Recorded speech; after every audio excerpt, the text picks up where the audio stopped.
from social media. It's for Gugu. They would like to know, how does this film about the music industry world align with your own experiences in the movie industry? In LA, in Hollywood, when I spend time there, I do feel pretty anonymous. So, you know, I can't really compare my own experience to Noni. But I think probably, you know, the superficiality I can relate to in terms of presentation of yourself and image. I think that is also an issue for actors as well as music artists too. Thank you. Okay. We're opening up to you guys. Who wants the first question? Yes, just towards the aisle here. Hi there. I'm a school teacher, so this is a great experience and a great duty to show to my young females in my classroom that are looking for something to inspire them. I was wondering to the females up here, what inspires you, so I can bring it back to my classroom and let them know that. I'm so happy you asked that question. I think we all felt inspired when watching it, so it's so nice to hear you say that. The question is for all of the females on stage. The woman that asked the question is a teacher, and she finds the film very inspirational for young women. And if you could each talk maybe just personally about what inspires each of you. Maybe, well, foremost, I'm so glad to hear you say that, because, you know, this film originally got an R, and I was fighting against that a little bit, but ultimately it was really important for all of us on stage that young women would have a chance to see it. So I trimmed down the airplane scene. So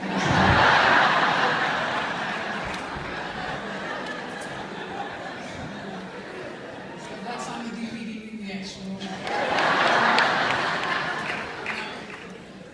So thank you very much for saying that. I think, and I'll honestly answer for my husband and I, who's also an amazing writer, that for us, writing, it's about having a cause bigger than yourself. And when we do a project, we're hoping that we can say something to the world, whether the backdrop is basketball or whether the backdrop is the music industry, but what can we put in the world that hopefully for this film can change the conversation from where we're really going with this normalization of hypersexuality with girls and women. So that's really what we're putting in the world.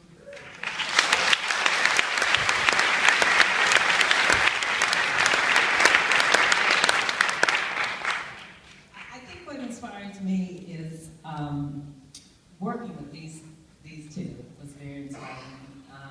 But it's really stories that speak to the higher nature that we all have, and give us something to reach for. And because I think everybody wants to be their best selves, and so for me, it's really, that's why I got into this business, to tell stories that really sort of lead the way for us.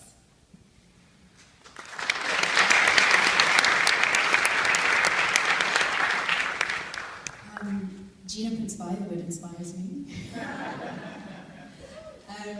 And likewise, Stephanie, I'm always inspired by stories that show a new perspective on maybe a world that we think we already know, and also stories that perhaps push us to look at our culture and examine our social conditioning, and you know, hopefully evolve our culture forward.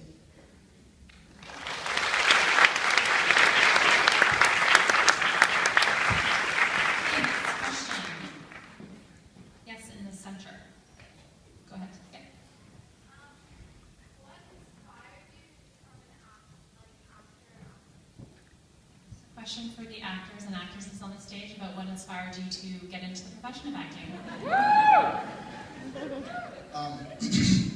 Well, for me, it's the platform. I think that anytime you're an artist, especially one that has an opportunity to be on the stage in front of an audience and put something on the screen that speaks the truth, it's a huge responsibility.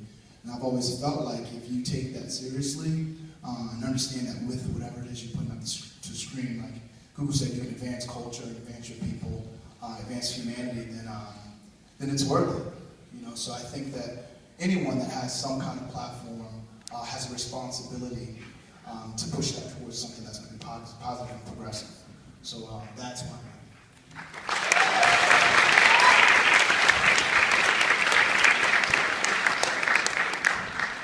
For me, I just always love performing a little bit like a young Gina. I just found it so much fun, and I love collaborating with such talented, creative people. And it's playtime for me. So yeah, I love working with other actors and artists.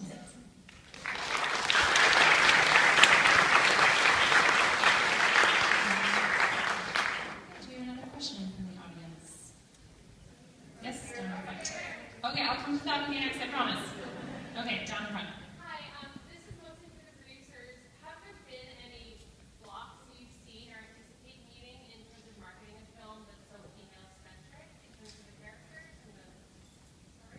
It's a great question. So for the producers on the stage, have you foreseen any challenges, or are there any challenges about marketing a film that's so female-driven? Okay, so it's interesting that Gina, wants me to take this first, But I will say, I mean, one of the interesting things, some of the conversations that Gina and I had, I think even before pen got to paper, was just this idea of putting, love in the world, and love in the community, and just like, even though there are a lot of social messages, really at the core is this message of love. And so, that being said, I feel like, one of the things that Gina and I do is we just fight creatively. And so the thing was, it just felt like if she could get it past me, we could get it past anybody. Because, I think there was something we were really sensitive to, it being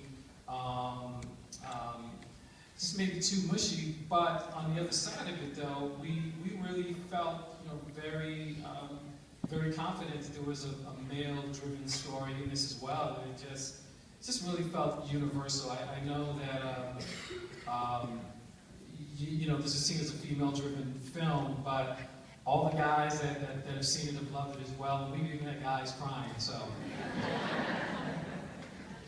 I was just going to say, when the guys get dragged to the theater by their girlfriends or their wives, they end up leaving loving the movie, which is the test for us. And having a movie that has a very defined audience, a female audience, but will cross over and will expand and grow out as you release the movie is a huge benefit. So we really love that. We think that's not a weakness; it's a strength. So.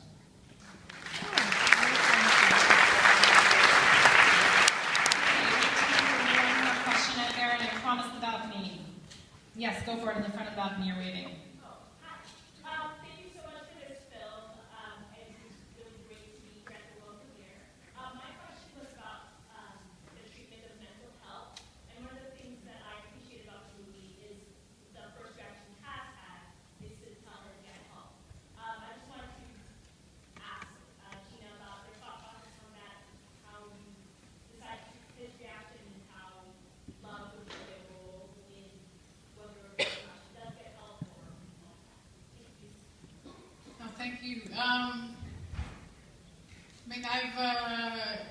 Suicide is something that I've dealt with personally, so it was important to get it right.